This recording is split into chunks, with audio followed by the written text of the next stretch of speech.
Silver is standing at a very sensitive point right now, and honestly, this is not a video I plan to make today. But the noise around this market has become so loud that staying quiet no longer felt like the right move. I originally wanted to wait until the fresh economic data was released, give the market time to react, and then come back with a calm and clear breakdown once emotions cooled down a bit. But everywhere I look, I keep seeing the same shallow opinions being repeated again and again, and none of them really help people understand what is actually going on. On one side, you have overly excited voices claiming silver is about to explode higher at any moment, and that you must buy right now or miss out forever. On the other side, you have the fear-driven crowd saying the entire market is about to fall apart, that everything is about to crash, and that silver will be dragged down with it no matter what. The truth, as usual, sits somewhere in the middle, and ignoring that middle ground is how people make bad decisions. So here I am, sitting with coffee that's already getting cold, trying to give you something useful before things get messy, because this week actually matters in a very real way. Not in a dramatic clickbait sense where everything changes overnight, but in a deeper way where the market starts leaning toward its next direction. This is the kind of moment that quietly shapes what comes next, and those are the moments that really affect your choices if you care about managing risk instead of chasing hype. Today might be the day I'm recording this, but I want you to drop a comment and tell me the exact day and date you were watching this video.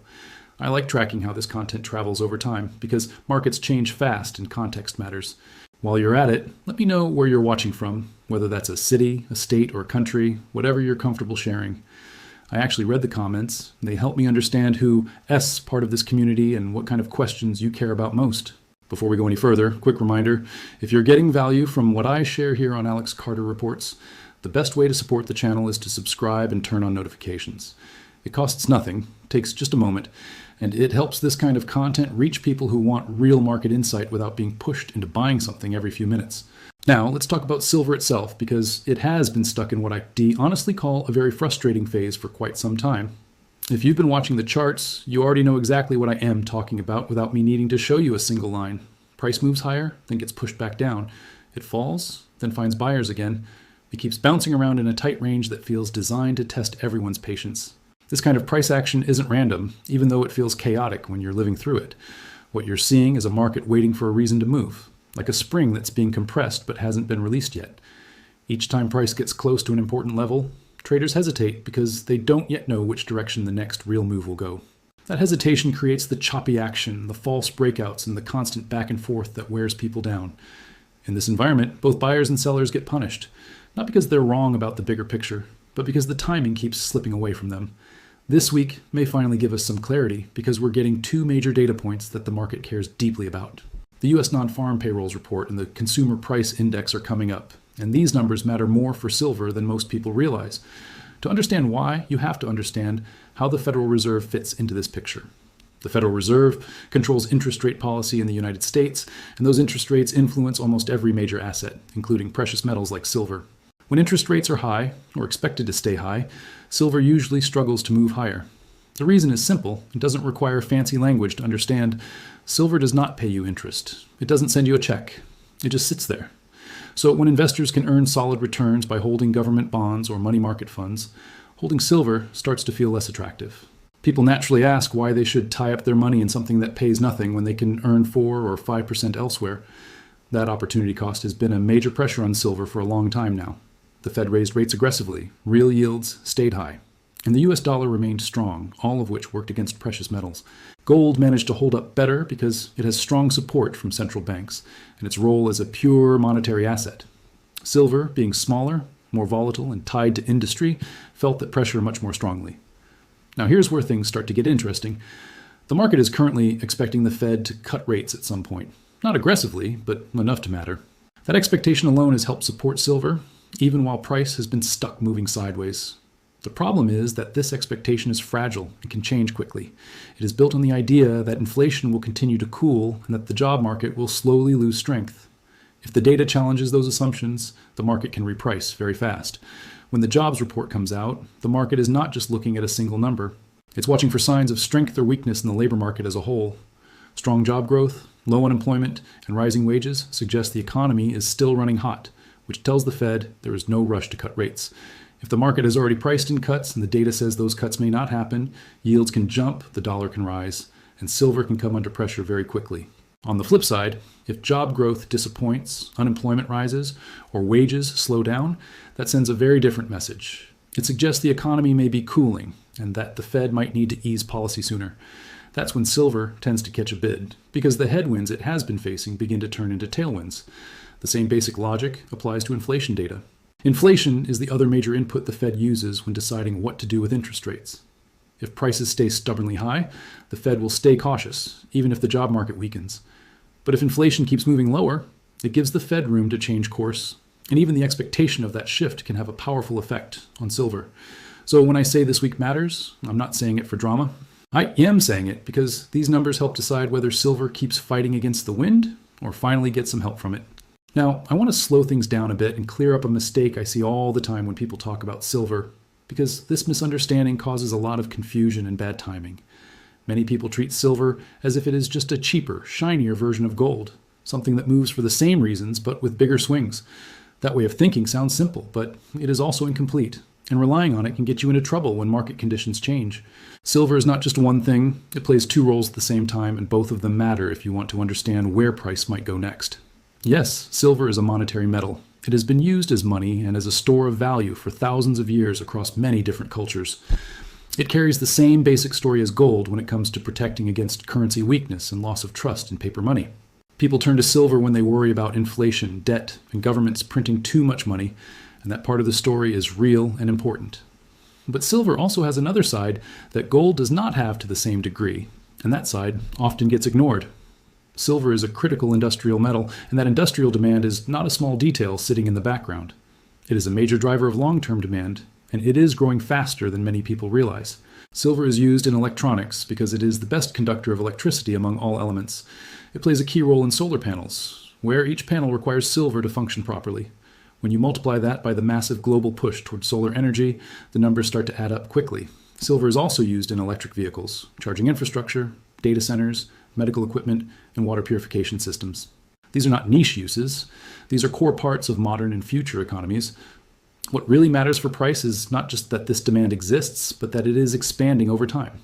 Governments around the world have committed huge amounts of money toward clean energy, electrification, and technology upgrades. Every new solar project, every new electric vehicle, and every new piece of digital infrastructure adds demand for silver that simply did not exist at the same scale 10 or 15 years ago. This means that when you analyze silver, you cannot focus only on interest rates and the Federal Reserve. You also have to look at what the real economy is building and consuming. Demand is only half the story, though, because supply matters just as much. And silver's supply situation is unusual. Unlike gold, which is mostly mined as gold, a large portion of silver production comes as a byproduct of mining other metals like copper, lead, and zinc. This creates a supply system that does not respond quickly to changes in silver prices. If silver prices rise sharply, miners cannot instantly flood the market with new supply, because silver production depends on the economics of other metals. This makes silver supply less flexible and slower to adjust. That lack of flexibility creates the potential for tight conditions when demand rises at the wrong time.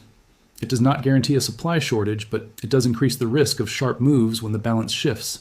I'm not here to sell you a dramatic story about an immediate supply crisis. The point is simply that silver behaves differently than many other assets because of how its supply chain works. This structural setup is one of the reasons silver can stay quiet for long periods, and then suddenly move very fast when conditions line up. Now let's talk about another tool serious metals investors watch closely, the gold to silver ratio. This ratio is calculated by dividing the price of gold by the price of silver, and it tells you how many ounces of silver it takes to buy 1 ounce of gold. Over time, this ratio moves in cycles. When the ratio gets very high, it means silver is cheap compared to gold, and historically, that has often been followed by periods where silver outperforms. Traders and investors start to rotate into silver looking for relative value. We are currently in a zone where the ratio is elevated enough to get attention, even if it is not at extreme levels. If the macro environment shifts toward easier monetary conditions, silver has a history of moving faster and harder than gold. When silver starts to outperform, it rarely does so quietly. The moves tend to be sharp, emotional, and difficult to chase once they are already underway. Another piece of the puzzle that cannot be ignored is the US dollar. Silver is priced in dollars, which creates a direct relationship between dollar strength and silver prices. When the dollar rises, it takes fewer dollars to buy the same amount of silver, which puts downward pressure on price. When the dollar falls, silver becomes more expensive in dollar terms and price tends to rise. This relationship also affects global demand. A strong dollar makes silver more expensive for buyers using other currencies, which can slow demand. A weaker dollar makes silver cheaper for international buyers, which can boost demand. On top of that, many trading systems automatically trade the inverse relationship between the dollar and commodities, which can amplify moves in both directions. This is why watching the dollar is so important if you care about silver. And once again, this brings everything back to expectations around Federal Reserve policy and economic data.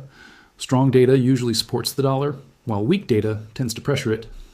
Now let's touch briefly on technical structure, because I know many of you watching Alex Carter reports pay close attention to charts. What silver has been doing recently is classic consolidation.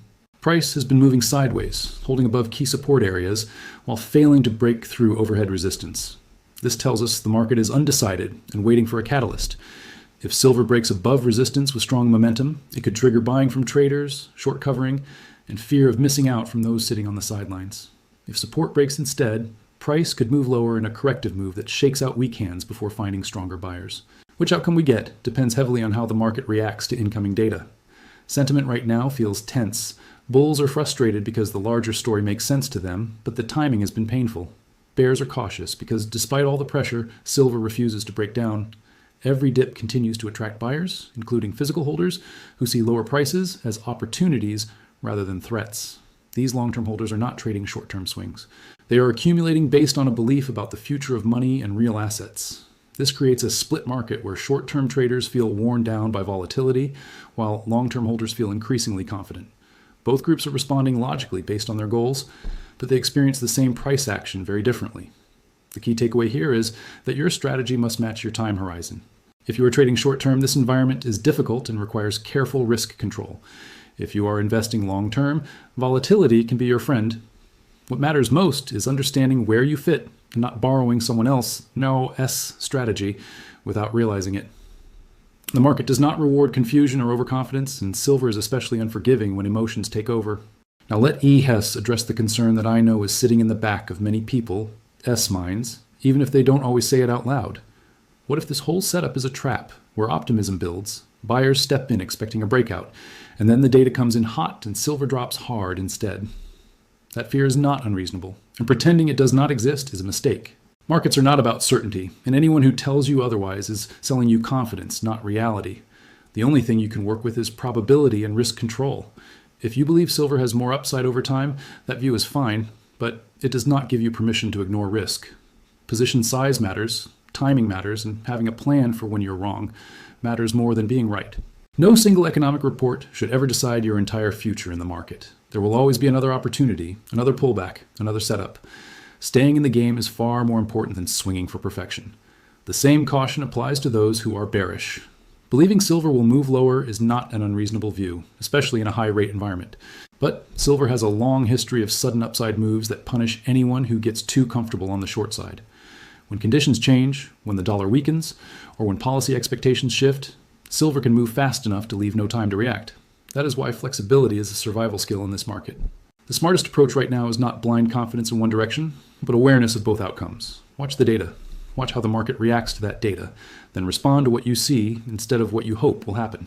Stepping back for a moment, it is also worth understanding the larger environment we are living in, because short-term moves always sit inside a bigger story. We are going through a period of major change in the global financial system. The era of extremely low interest rates and endless money creation is no longer the default setting. Central banks are trying to regain control without triggering serious damage, and that balancing act is not easy. At the same time, global trade and supply chains are being rethought. Countries are paying closer attention to strategic resources and reducing dependence on unstable partners. Trust between major economies is weaker than it was a decade ago. In this kind of world, hard assets naturally get more attention, not because they are perfect or risk-free, but because they exist outside digital systems and promises. Gold and silver cannot be printed or erased with a policy decision. They cannot be frozen or defaulted on. They simply exist, and that simplicity has value when confidence in institutions starts to crack. This does not mean everyone should rush into metals without thinking. That would be reckless. But it does explain why this asset class keeps showing up in serious discussions, not just among retail investors, but also among central banks and governments.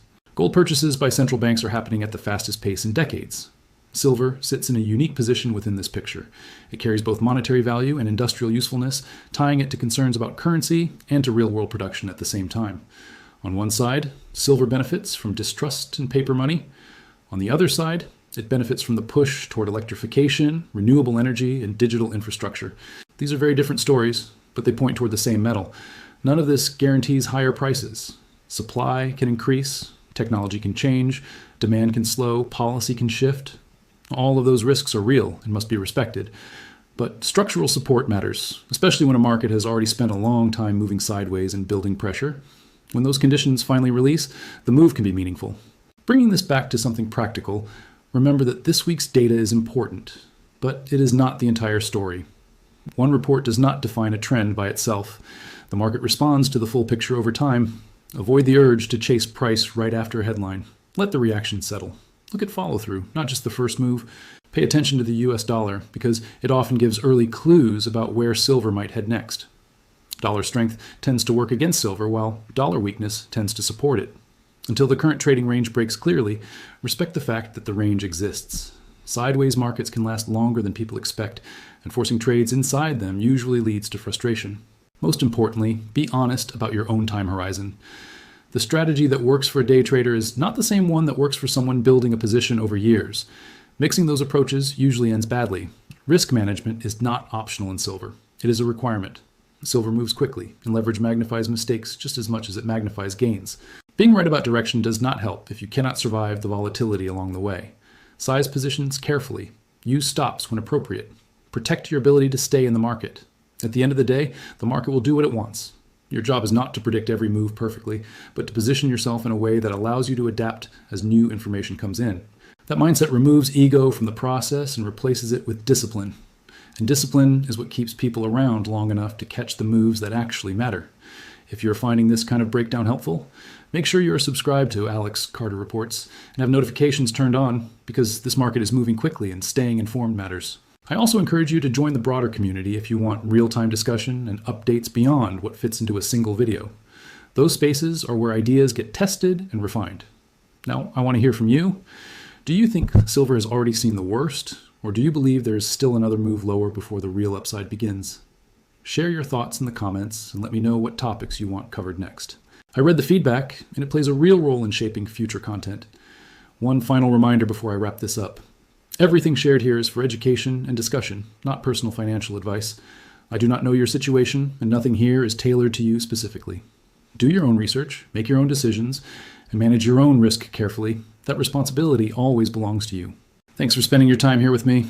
I appreciate it more than you know, and I'll see you in the next one. Before we fully close this out, I want to take a calm step back and tie everything together in a way that actually helps you think clearly. Because information without perspective is just noise.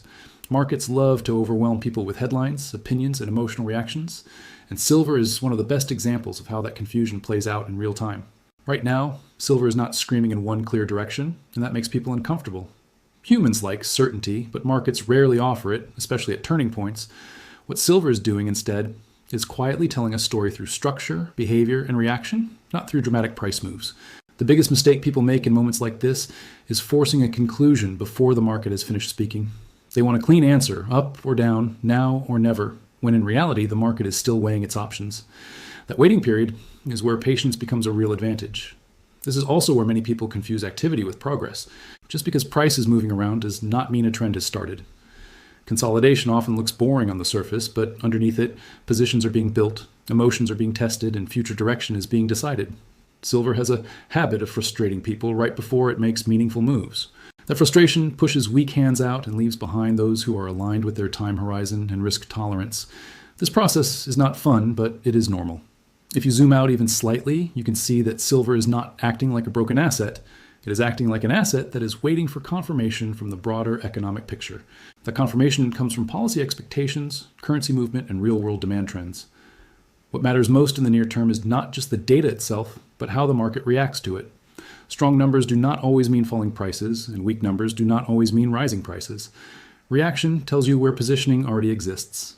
This is why chasing headlines is so dangerous. By the time most people react emotionally, the market is already adjusted. Professionals watch behavior, not opinions. They observe how price responds, where it holds and where it fails. Silver's ability to hold support despite pressure tells you something important. It suggests that buyers are present and willing to step in even when the environment is not perfect. That underlying demand does not guarantee upside. but it does change the risk balance. At the same time, failure to break higher also tells you something. It means enthusiasm is being tempered by caution and large players are not rushing. That balance is exactly what creates tight ranges and sharp future moves. For anyone watching Alex Carter Reports, the goal here is not to tell you what to think, but to help you see the full picture without emotion pulling you too far in one direction. Markets punish emotional certainty more than almost anything else. If you are involved in silver for the long term, this period is part of the journey, not a signal that your thesis is broken. Long-term positions are built during discomfort, not during excitement. That has always been true. If you are trading short-term, this is a reminder that not every environment is ideal. Sometimes the best trade is patience, smaller size, or staying on the sidelines until conditions improve. Discipline includes knowing when not to act. Silver does not owe anyone a move on a specific schedule. It will move when the conditions are right, not when people get tired of waiting. Respecting that reality keeps you from making forced decisions. As the global system continues to shift, assets like silver will keep being reevaluated. The mix of monetary uncertainty and industrial growth is not going away overnight. That tension keeps silver relevant even when price action feels dull. There will be moments when silver explodes higher and moments when it drops sharply. Neither of those moments defines the entire story by itself. The story is written over time, through cycles, not through single candles. What you do during the quiet periods often matters more than what you do during the loud ones. Quiet periods are when plans are refined, risks are defined, and expectations are adjusted. If you take anything away from this breakdown, let it be this. You do not need to predict the market perfectly to succeed. You need to manage risk, stay flexible, and be honest about what you know and what you do not know. Silver rewards preparation and punishes arrogance. It does not care about your conviction, your timeline, or your social media feed. It responds to flows, incentives, and reality. That may sound cold, but it is also freeing. When you stop trying to control the outcome, you can focus on controlling your response. That is where consistency comes from. As we move forward, keep watching the data, keep watching the dollar, and keep watching how silver behaves around key levels. Let the market show you the answer instead of trying to force one. If you appreciate this kind of grounded, no-hype analysis, make sure you stay connected with Alex Carter Reports. This channel exists to help you cut through noise and think clearly in uncertain conditions. The market will keep changing, narratives will keep shifting, and opinions will keep flying. What matters is that you stay centered, informed, and adaptable. Thank you for taking the time to watch, read, and think through this with me. Your engagement, your comments, and your questions genuinely shape what comes next. Stay patient, stay curious, and stay disciplined. I'll see you in the next one.